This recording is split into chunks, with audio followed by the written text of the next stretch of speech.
23 de diciembre. San Iuveo de Chartres. Más 1116, de aquella entrada solemne del obispo de Chartres en la capital de su diócesis se habló mucho por entonces en Europa. Los chartrenses acogieron a su pastor con alborozadas muestras de júbilo, le vitorearon y se postraron a lo largo de las rúas para recibir de nuevo su bendición. Cuando el obispo hubo recorrido las calles recogiendo el homenaje de sus diocesanos, estos no sabían a dónde llevarle. La residencia episcopal estaba desmantelada y cubierta de suciedades por obra del vizconde de Chartres que durante la ausencia del obispo había malbaratado y profanado los bienes de la mitra. No era esta la primera entrada en su diócesis.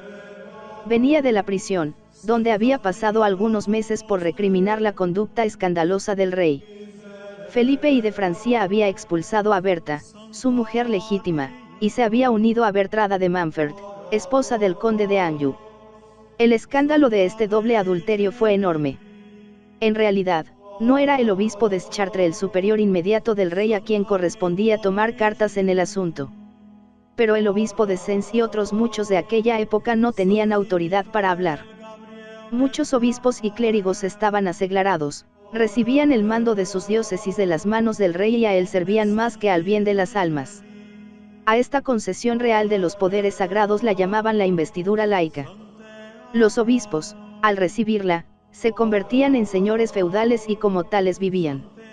Un tal Ulrico de Imola teorizaba sobre la conveniencia del matrimonio de los clérigos y sus palabras caían como rocío en los corazones corrompidos.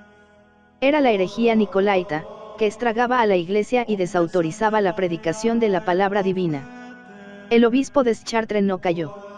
El rey quería atraérselo y le invitó para que asistiera a sus bodas adulterinas. San Iuveo se negó a asistir y comenzó una campaña epistolar encaminada a evitar el escándalo. Se atrevió a afear al rey mismo su conducta. En estas cartas aparece lo que fue siempre norma de su vida: sumo respeto a la autoridad del rey y a sus prerrogativas, grande amor a la institución monárquica, pero suma libertad de obispo para reprender, corregir y predicar. El rey no estaba dispuesto a tolerarlo, y menos aún Bertrada, cuya doblez y lascivia quedaban patentes en las reprensiones de San Iuveo. La respuesta del rey y de su concubina es la que comúnmente utiliza el vicio poderoso, la violencia. Y como los poderosos tienen siempre quien les sirva sin escrúpulos, el vizconde de Chartres invadió a mano armada los bienes del obispado y metió al obispo en prisión en su castillo de Puiset para quebrantar su resistencia, haciéndole sentir el poder de la autoridad. Llegó a faltarle el pan. El abad de Fécamp, entre otros, le escribía para consolarle y le felicitaba por sufrir persecución por los mismos motivos que otrora San Juan Bautista.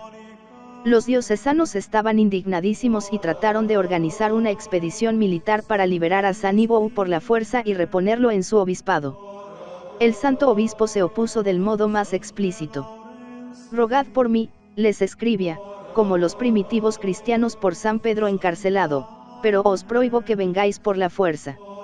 No aplacaréis a Dios incendiando y devastando, no me haría favor el que llegaran a los oídos divinos los clamores de los pobres y los lamentos de las viudas.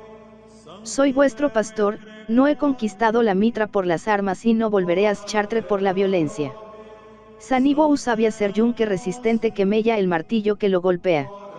Auxiliado por la gracia divina, no cedió ni al favor ni a la violencia, y el vizconde hubo de libertarlo. Había nacido 52 años antes en Beauvais, hacia el año 1040. Sus padres, Hugo de Auteille y Melberga, eran acomodados, pero no nobles, según asegura en una de sus cartas. Allí estudió sus primeras letras, sin duda en la escuela de alguna de las iglesias.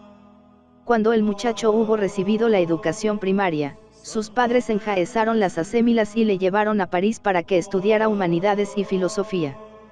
Afanoso de aprender y también, sin duda, movido de vocación divina, entró en la abadía benedictina de Bec, entonces celebérrima. Enseñaba en ella Lanfranco, antiguo profesor de derecho romano en Pavía, que había abandonado la vida seglar para hacerse benedictino. La afición de San Iuveo a los estudios jurídicos y su intenso amor a la vida monástica se relacionan, sin duda, con el magisterio de Lanfranco. Allí tuvo como condiscípulo a San Anselmo de Canterbury. Dos condiscípulos con los mismos ideales de ciencia y de santidad en la misma clase, Dios preparaba sus planes misteriosamente. Más tarde los dos serían obispos y los dos campeones en la lucha de las investiduras. Pero por entonces Ivo no soñaba con planes episcopales. Cuando hubo terminado sus estudios regresó a su tierra de Bouva y continuó hasta Nesle, en Picardía, para ingresar en el cabildo de canónigos de aquella ciudad.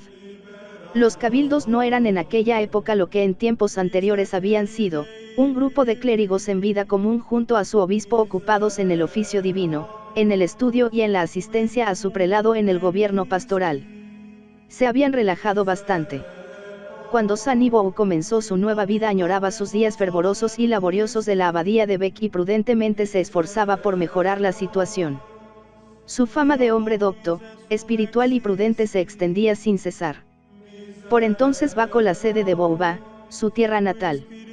Para proveerla eligieron a un piadoso deán llamado Guido, afanoso como Ivo por la reforma de los cabildos.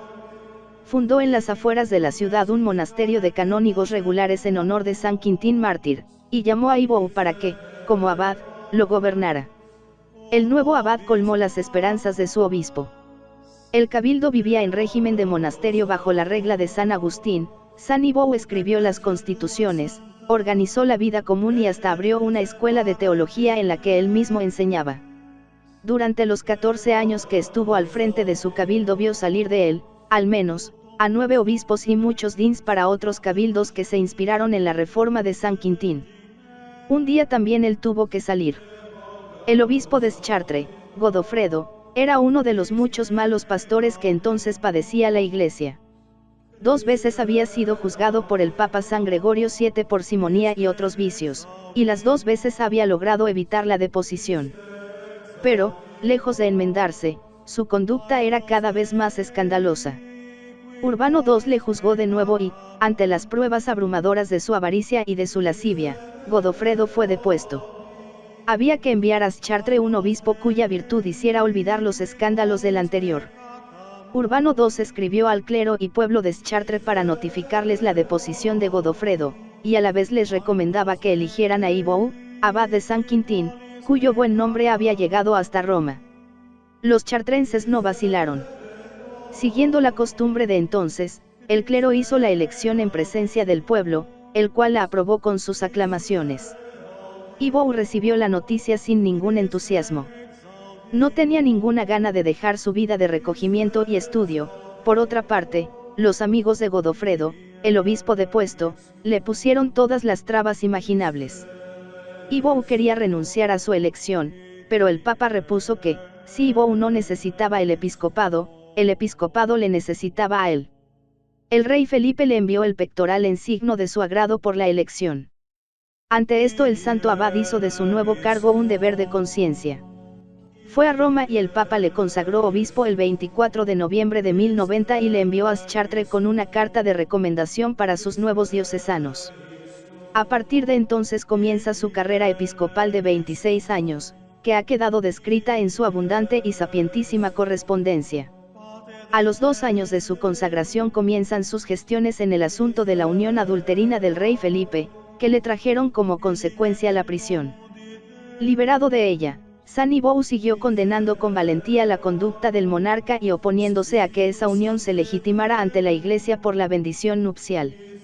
Antes de ser escándalo para los débiles prefiero que me arrojen al mar con una rueda de molino al cuello, decía al rey.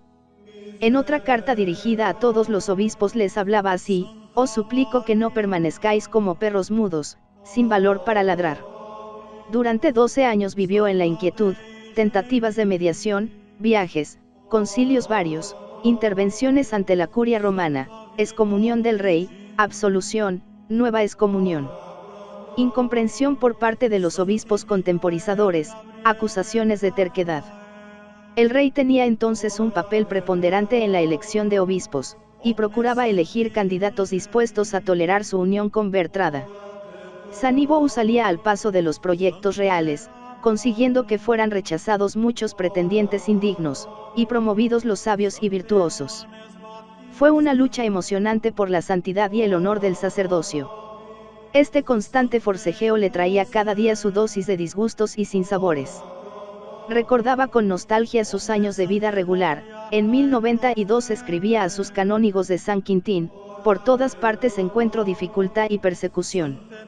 El obispado es un suplicio, el honor, un agobio, la elevación, una tempestad que amenaza con el naufragio.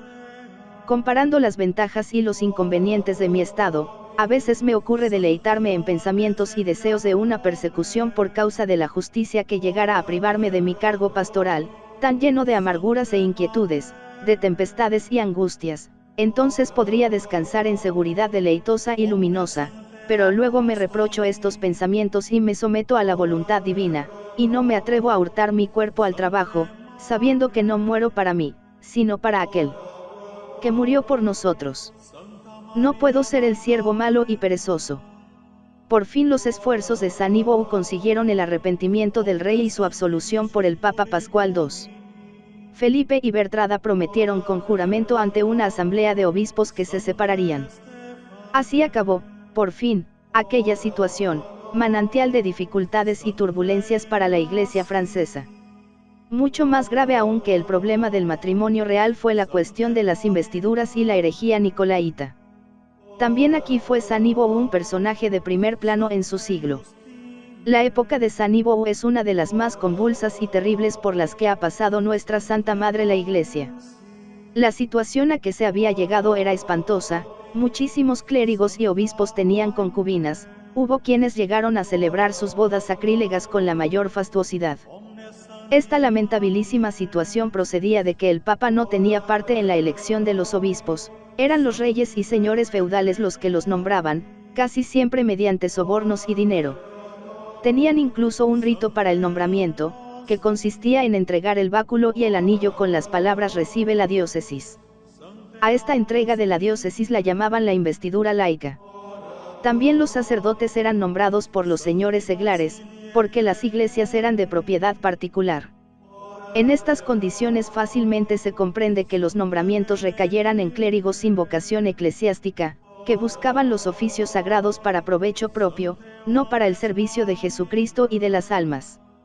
De ahí el concubinato de los clérigos y la simonía o compraventa de los oficios eclesiásticos. A tales calamidades se llega cuando los políticos usurpan los poderes sagrados que el Señor Jesucristo depositó en su iglesia. El papado yacía impotente, cercado por la avaricia, la lujuria y la soberbia de todos. Y, sin embargo, solo la Santa Sede podía poner remedio a este espectáculo lamentable.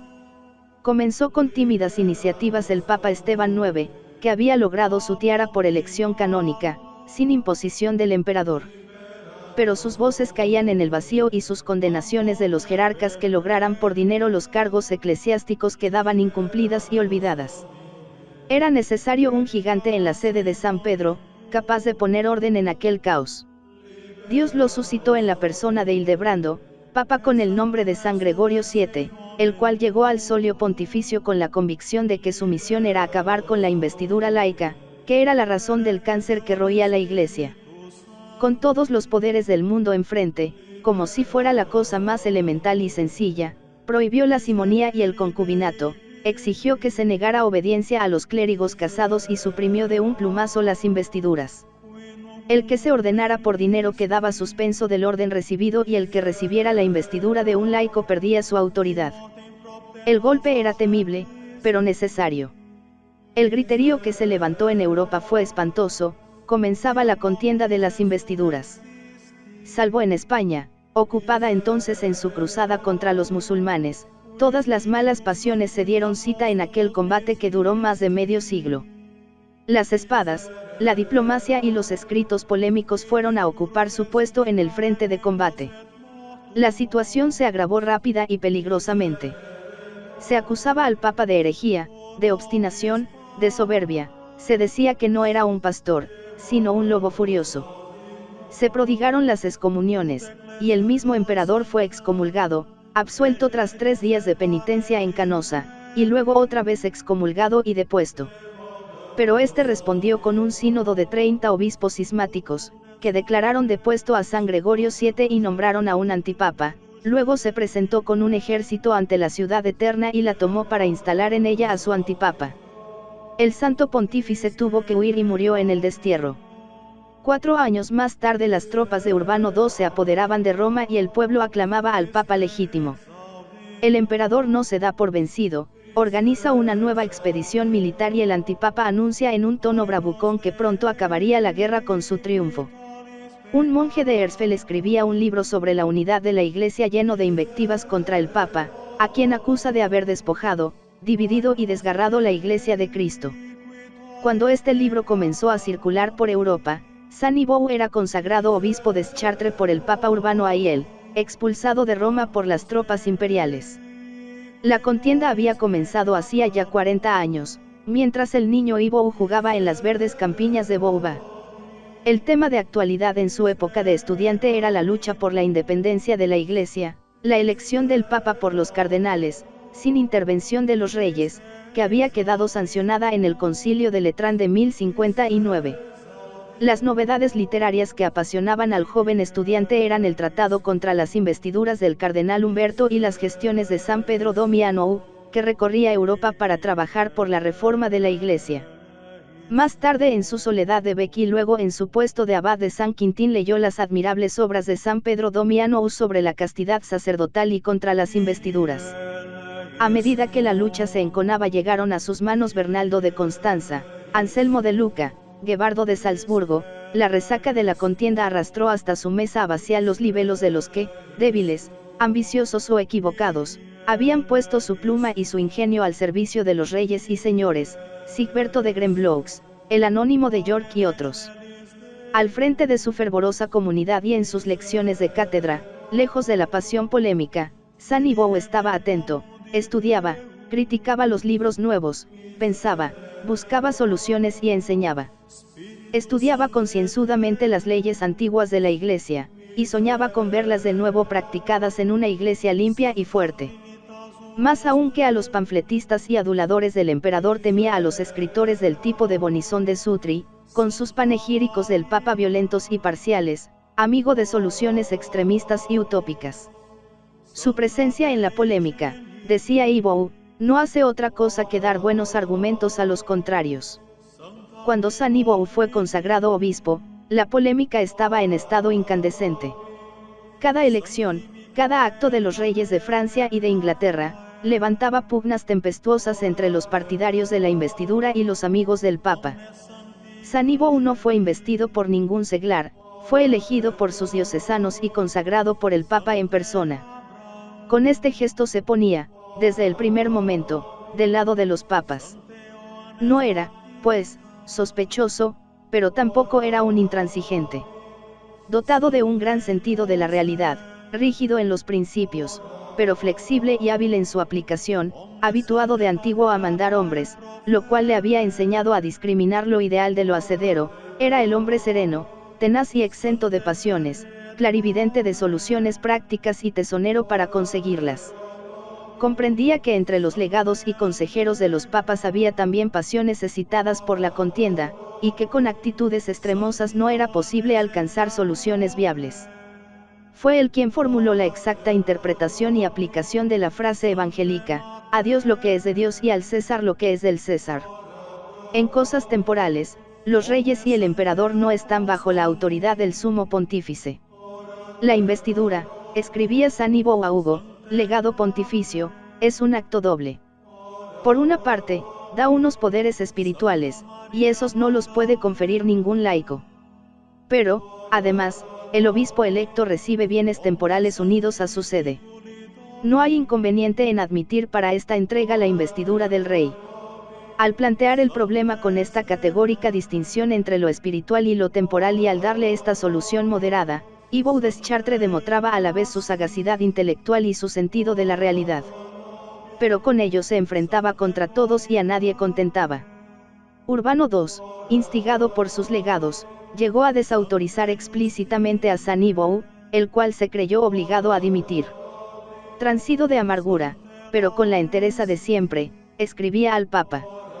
De los Alpes para acá, no conozco a nadie que haya sufrido como yo afrentas e injusticias por su fidelidad al Papa y a sus mandamientos. Pero ya que mis palabras, por lo que sea, os disgustan, prefiero renunciar al obispado que no sentir, con razón o sin ella, vuestro enojo.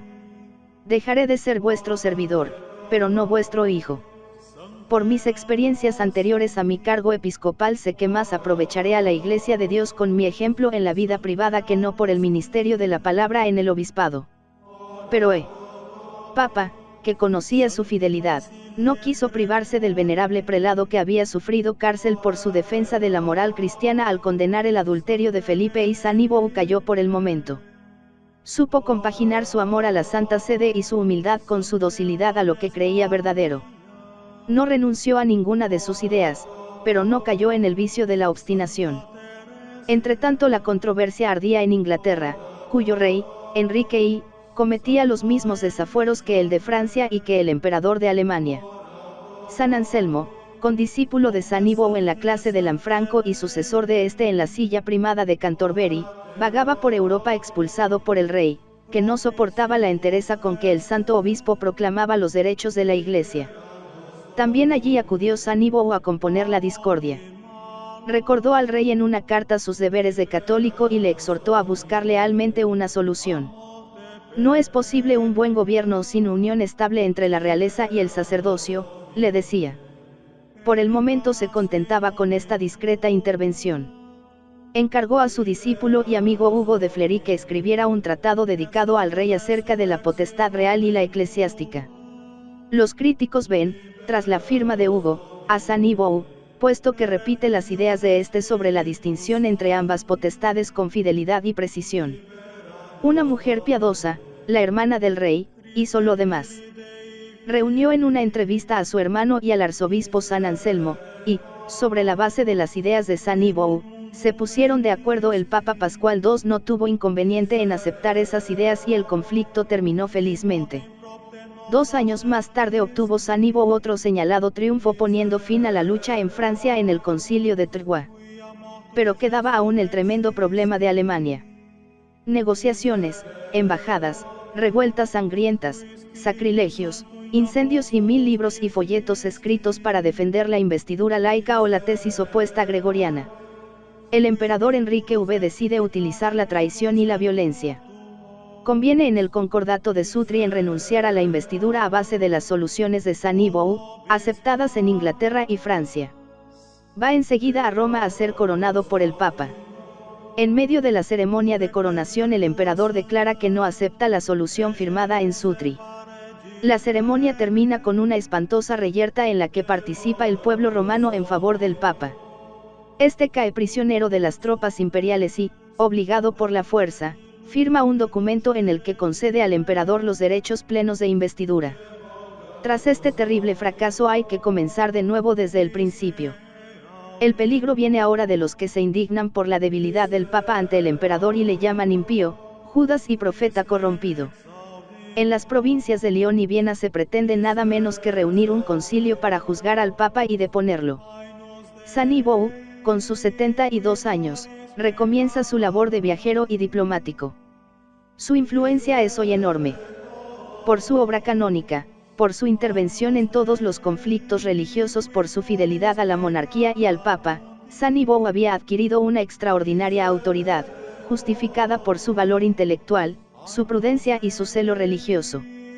Visita, convence, escribe cartas maravillosas y logra evitar el cisma haciendo oír la voz de la prudencia, la misericordia y la ortodoxia. Excusa a Pascual II con un amor filial, recuerda a todos que el Papa ha sido objeto de un acto de fuerza y vuelve a insistir frente a los extremistas en la posibilidad de arreglo con su teoría de la doble investidura. El Papa, al verse al fin libre y apoyado por la Iglesia, condena el privilegio y se queja de la violencia que se le ha inferido. El emperador organiza una nueva expedición militar contra el Papa, precedida, como las anteriores, por una ofensiva propagandística de intelectuales a sueldo. Los legados pontificios le excomulgan. El emperador se acerca a Roma y el Papa huye. San Ivo, consumido de trabajos y preocupaciones, rinde al Creador su alma cargada de méritos en 1116. La controversia terminó al fin con el Concordato de Worms. Fue la más hermosa victoria de San Ivo, porque este concordato aceptó las soluciones por las cuales él había luchado durante toda su vida de obispo. Pero San Ivo, el gran campeón, no vio este triunfo con sus ojos corporales. 6 años antes había muerto.